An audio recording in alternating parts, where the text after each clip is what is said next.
Bonjour à tous et bienvenue dans Technogolf, une émission proposée par jeuxdegolf.tv. On va vous parler des supports technologiques pour les professionnels et pour les amateurs. Aujourd'hui dans mon émission, j'ai invité Rudy Olmos. Bonjour Rudy.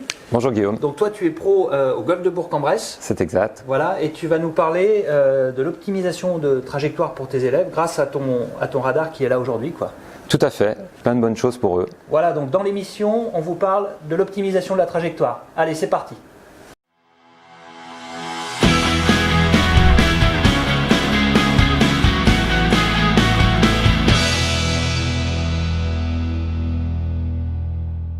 Bien, nous nous retrouvons au studio cette fois-ci avec Guillaume pour utiliser le FlyScope. Mais ce que je voudrais expliquer avant cela, avant de démarrer, c'est que avant d'utiliser toute cette technologie, on part d'un postulat sur le parcours.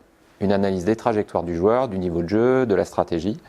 Et puis ensuite, de cette conclusion, on va dire, on vient au studio et puis on utilise cette technologie pour aller, on va dire, mettre un petit coup de loupe sur la trajectoire et amener un plus qui est d'ailleurs assez significatif même dans les premières séances.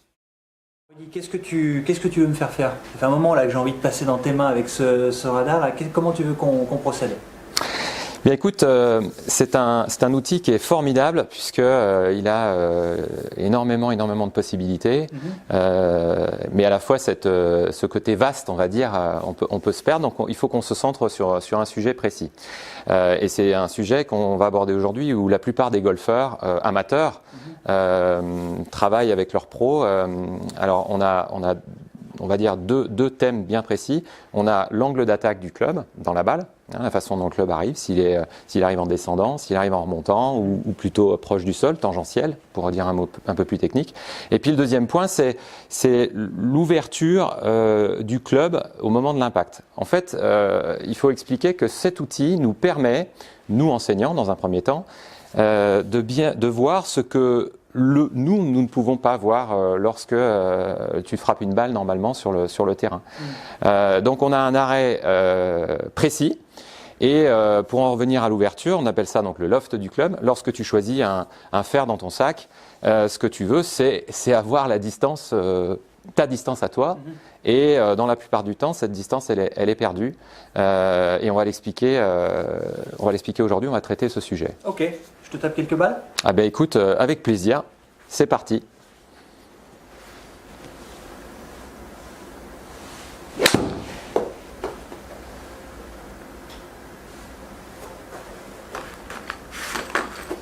Ça me semble pas trop mal pour l'instant, mais on va voir ça de plus près. Allez, tu peux en taper une suivante.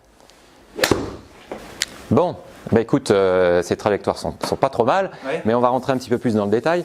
Je crois que tu joues un fer 6. Oui, c'est ça. Ouais, un fer 6. Alors, on a dit qu'on allait s'intéresser dans un premier temps au respect, on va dire, du loft, de l'ouverture de ton club dans la zone d'impact. Okay. Et le club que tu utilises, qui est un Mizuno, précisément, a un loft de 26 degrés. Okay. D'accord, okay. 26 degrés, pour vous donner un ordre d'idée, vous avez des sandwichs dans vos sacs, 56 degrés par exemple pour un sandwich, 26 pour un fer 6. D'accord. Donc, nous avons des données qui sont sorties avec plusieurs cadrans. Donc, vous avez par exemple ici l'angle de la face donc dans son orientation, à droite ou à gauche. Ici, vous avez le comportement du club dans l'espace, sa trajectoire, ce qu'on appelle le chemin. Et puis là, sur ce cadran, précisément, ce qui nous intéresse, c'est-à-dire le dynamic loft. Alors, on peut voir qu'il est de 31,3.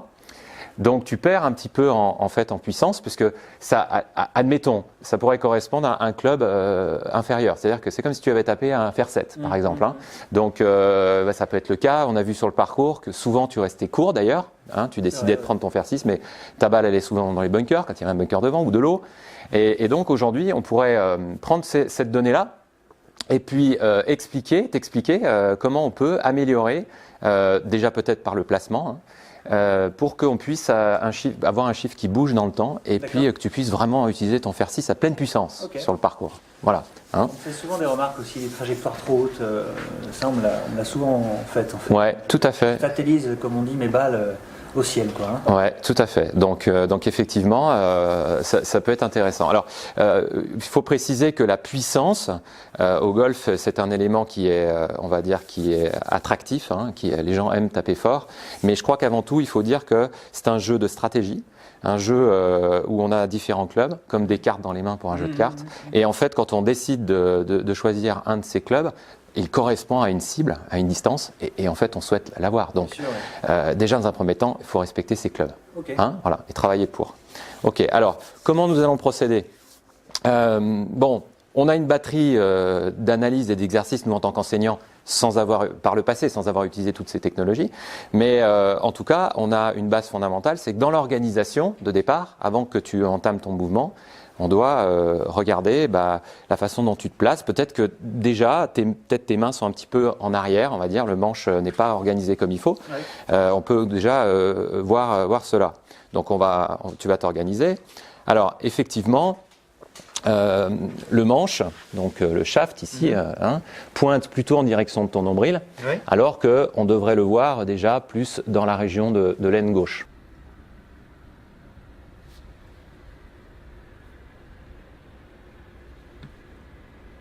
Voilà. On place le club donc plus dans cette région ici. Voilà. Pour respecter, donc tu peux redescendre sur la face de club. Voilà, respecter donc l'ouverture, l'angle d'ouverture du club. Ok, donc là j'ai placé une baguette qui indique en fait la position de la balle par rapport à toi. Okay. Mais il faut préciser une chose, c'est qu'il y a la vue de dessus, ce que tu vois toi, et c'est l'avant de tes pieds. D'accord. Et comme tu as ton pied gauche qui est un petit peu ouvert, on va dire vers la cible, tu as un effet optique. C'est que toi tu perçois que la distance entre donc le pied droit et la baguette et le pied gauche et la baguette est équidistante, d'accord. Mais en fait, la réalité, ça se passe au niveau de tes talons. La réalité de ta position par rapport à ton centre de gravité, c'est les talons. Et on voit une différence. On voit que entre ton pied gauche et la baguette, il y a un plus petit écart qu'entre le pied droit et la baguette, d'accord. Donc moi, je vais rectifier ça. Je vais placer une deuxième réglette, une deuxième barre d'alignement, mais cette fois-ci qui va respecter le vrai positionnement de la balle, c'est-à-dire équidistant entre pied gauche baguette, pied droit baguette. Et on va s'apercevoir que donc la balle, elle devra être placée un tout petit peu plus en arrière. C'est ça qui va aussi, donc deuxième point dans l'organisation, favoriser le respect du loft du club. D'accord. D'accord. Okay. Donc ouais, il y a beaucoup de choses à voir dans l'organisation avant même de parler de la gestuelle. Hein. Okay. Voilà. Alors, je vais me permettre de prendre le club. Je vais montrer aux personnes, aux téléspectateurs.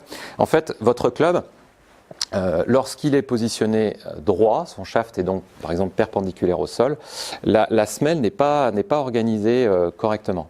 Hein, on est sur une arête arrière ici, qu'on trouve là, qu'on voit ici, et quand on veut le positionner correctement, il faut donc le mettre plus en avant. Là, il est sur la pleine semelle, et donc on respecte en même temps l'ouverture du club. Ce qui donne en fait ceci. Le club est bien vers l'aine gauche. Donc déjà, on va respecter ça. Okay. Alors peut-être qu'avec cette intervention-là, on va voir, hein, ça peut jouer un petit peu, hein, ça peut faire bouger un petit peu les chiffres. Alors tu vas nous retaper 2-3 balles comme ça, donc tu viens t'organiser, on place les mains un petit peu plus en avant. Comme ça, là, ça doit... Voilà, c'est bien, très bien. Et puis tu vas taper quelques balles.